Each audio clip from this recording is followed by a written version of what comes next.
الحمد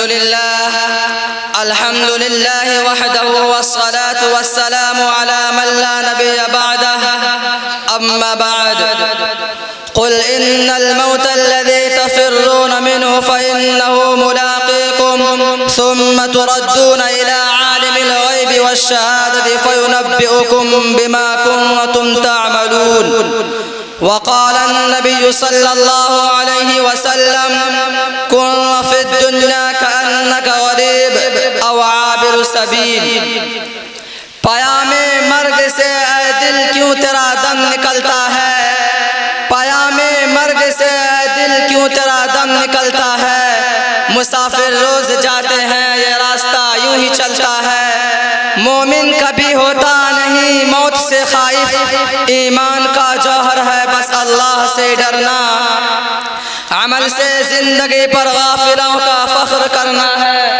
یہ جینا کوئی جینا ہے کہ جس کے ساتھ مرنا ہے. جگہ جی لگانے کی دنیا نہیں ہے، یہ عبرت کی جاں ہے تماشا نہیں ہے. ایک دن مرنا ہے آخر موت ہے، کر لے جو کرنا ہے آخر موت ہے. برادران اسلام و محترم حاضرین، موت ہر جاندار کے لیے کتنا بھیانک اور کیسا خطرناک لفظ ہے.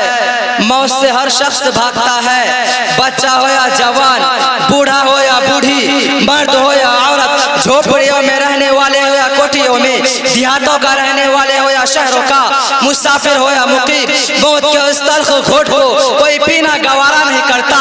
موت کی آوازیں کوئی سننا نہیں چاہتا، مگر اس کے باوجود موت ہر ایک کے پاس آتی ہے. کبھی تو ماں کی گود میں آتی ہے اور ماں کی آرزو کو خاک میں ملا کر رکھ دیتی ہے. کبھی تو بھرپور جوانی میں آتی ہے اور ہزاروں کی تمناؤں پر پانی پھیر دیتی ہے. کبھی تو بڑھاپے میں آتی ہے. غرض موت ہر ایک کو آتی ہے، فرق اتنا ہے کہ آج ان کی کل ہماری باری ہے.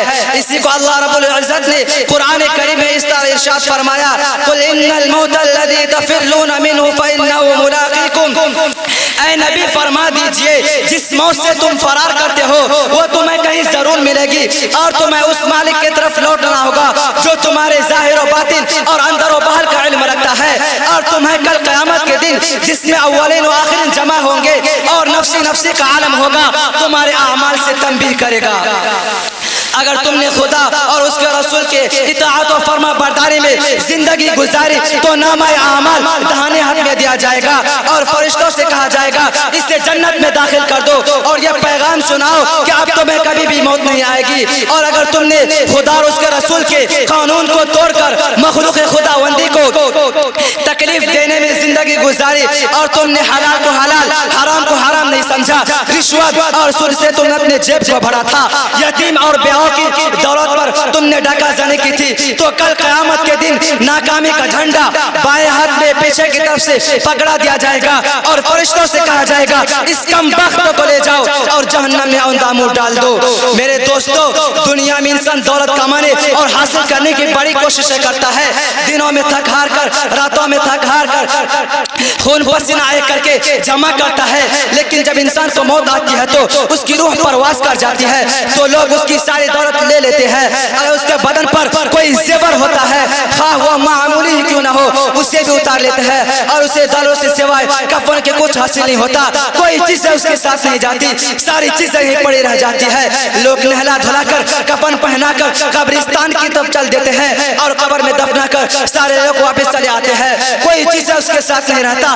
آج دنیا کی کوئی چیزیں اس کے ساتھ نہیں ہے، صرف ایک ہی چیز اس کے ساتھ رہ جاتے ہیں، وہ اس کے اعمال ہے، خواہ اچھے ہو یا برے ہو اس کے ساتھ رہ جاتے ہیں. اس لیے کو ہمارے آقا جناب تاجدار مدینہ احمد مصطفیٰ محمد مصطفیٰ صلی اللہ علیہ وسلم فرماتے ہیں کہ میت کے پیچھے تین چیزیں جاتی ہے، ان میں دو لوٹ آتی ہے اور ایک رہ جاتی ہے. ان کے پیچھے اس کا اولاد، اس کا مال اور عمل جاتا ہے. اولاد اور مال واپس آ جاتے ہیں، صرف عمل رہ جاتا ہے، خواہ اچھے ہو یا برے ہو.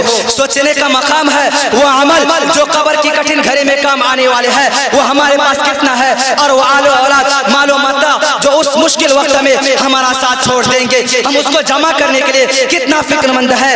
جمع کرنے کی کیا چیزیں تھی، جمع کیا کر رہے ہیں. میر انیس نے اس کا نقشہ اس طرح کھینچا ہے، کیا کیا دنیا سے صاحب مال گئے، کیا کیا دنیا سے صاحب مال ساتھ گئے نہ اطفال گئے، پہنچا تو لحد تک آئے سب لوگ، ہمراہ اگر گئے تو اعمال گئے۔ میرے دوستو، سکندر بادشاہ کا نام آپ لوگوں نے سنا ہوگا، بہادری اور شجاعت میں مشہور تھا۔ نوجوانی کے وقت یونان سے چلا، فتح کرتا ہوا ہندوستان آ پہنچا، سرزمین پنجاب کو فتح کر لیا اور آگے نہ بڑھا۔ یہیں سے جب اپنے وطن کی طرف واپس ہونے لگا تو اس کی طبیعت خراب ہو گئی اور ایسا معلوم ہونے لگا کہ اب میری جان نہیں بچے گی۔ اس نے اپنی وزیروں کو بلایا اور کہا کہ دیکھو اب میرا وقت قریب آ گیا ہے اور اب آپ لوگوں سے میں جدا ہو جاؤں گا۔ پھر وزیروں سے کہا کہ جب میں مر جاؤں تو میرا کفن و دفن کر دیں گے۔ انہوں نے کہا کہ حضور ہم نے آپ کا زندگی بھر نمک کھایا، اگر آپ کا کفن و دفن بھی نہیں کریں گے تو ہم سے زیادہ نمک حرام کون ہوگا۔ سکندر بادشاہ نے کہا کہ دیکھو اب میرا آخری وقت ہے، جب میں مر جاؤں تو مجھے کفن پہنا کر دفن کے لے جائے تو میرا ہاتھ کفن سے باہر نکال دینا۔ انہوں نے کہا حضور ایسا نہ فرمائیے، کیونکہ اس میں آپ کی بڑے بے عزتی ہوگی، کیونکہ آپ کا جنازہ ایک بادشاہ کا جنازہ ہوگا جو پوری دنیا دیکھنے کے لیے اسے آئیں گے۔ جب دیکھیں گے کہ آپ کا ہاتھ کفن سے باہر نکلا ہوا ہے تو پوری دنیا کہے گی سکندر بادشاہ کتنا بڑا لالچی تھا، فتح کرتے کرتے مر گیا، مگر ابھی تک اس کا لالچی ختم نہ ہوا ہے، وہ کفن سے ہاتھ باہر نکالے ہوئے ہے تاکہ اور ملک ہاتھ آ جائے، اس میں بڑی بے عزتی ہوگی۔ سکندر بادشاہ نے کہا کہ آپ لوگوں نے نہیں سمجھا، میں اس لیے کفن سے باہر ہاتھ نکالا ہوں تاکہ لوگوں کو نصیحت ہو سکے کہ 7 ملکوں کا بادشاہ جب آج دنیا سے جا رہا ہے وہ تو بھی خالی ہاتھ جا رہا ہے، اس کے پاس ایک بھی روپیہ نہیں ہے۔ دوستو اتنے بڑے بڑے بادشاہ دنیا سے خالی ہاتھ گئے، نہ دولت ساز گئے نہ اطفال گئے، ہمارے پاس تو کچھ بھی نہیں ہے، ہم تو بالکل ہی خالی ہے، خالی ہاتھ جائیں گے، صرف ہمارے اعمال ہمارے ساتھ جائیں گے، خواہ اچھے ہو یا برے ہو۔ دوستو آج کا انسان یہ سوچتا ہے کہ ابھی جوانی ہے، جوانی کا فائدہ اٹھانے دو، جب داڑھی پک جائے گی تو ہم بھی آپ کی طرح نماز پڑھ لیا کریں گے، روزہ رکھ لیا کریں گے۔ حالانکہ وہ یہ نہیں جانتا کہ انسان کو موت ماں کی گود میں بھی آ سکتی ہے، بھرپور جوانی میں آ سکتی ہے۔ موت نہ کسی کی جوانی دیتی ہے اور نہ کسی کی حسرت و یاس دیکھتی ہے۔ چنانچہ اللہ رب العزت نے قرآن کریم میں ارشاد فرمایا اذا جاء اجلهم فلا يستأخرون ساعة ولا يستقدمون، جب انسان کو موت آتی ہے تو نہ ایک گھڑی پیچھے اور نہ ایک گھڑی آگے آتی ہے۔ امام مالک کا واقعہ ہے، آپ لوگوں نے سنا ہوگا، چنانچہ مورخین نے کتاب کے اوراق میں اس طرح لکھا ہے کہ امام مالک نے خواب میں آقا نامدار محمد عربی صلی اللہ علیہ وسلم کی زیارت کی تو پوچھا کہ میرے محبوب میں 17 سال سے مدینہ منورہ میں ہوں، فرما دیجئے میری موت کب آئے گی۔ پیغمبر صلی اللہ علیہ وسلم مسکرا کر آسمان کی طرف دیکھا اور ہاتھ کی 5 انگلیاں اٹھا دی۔ امام مالک حیران ہو گئے، آخر 5 سے 5 مہینے یا 5 ہفتے یا 5 دن مراد ہے۔ علامہ ابن سیرین جو خواب کی تعبیر دیکھنے میں وقت کے بہت بڑے امام تھے، ان کے پاس امام مالک نے آدمی کو بھیجا کہ حضرت سے جا کر پوچھ کر آؤ اس کی تعبیر کیا ہے۔ انہوں نے کہنے لگا کہ یہ خواب کسی عام آدمی کی نہیں بلکہ وقت کے امام اور کسی بڑے عالم کی خواب ہے۔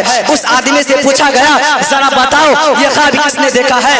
ظاہر ہوا کہ یہ خواب امام مالک نے دیکھا ہے۔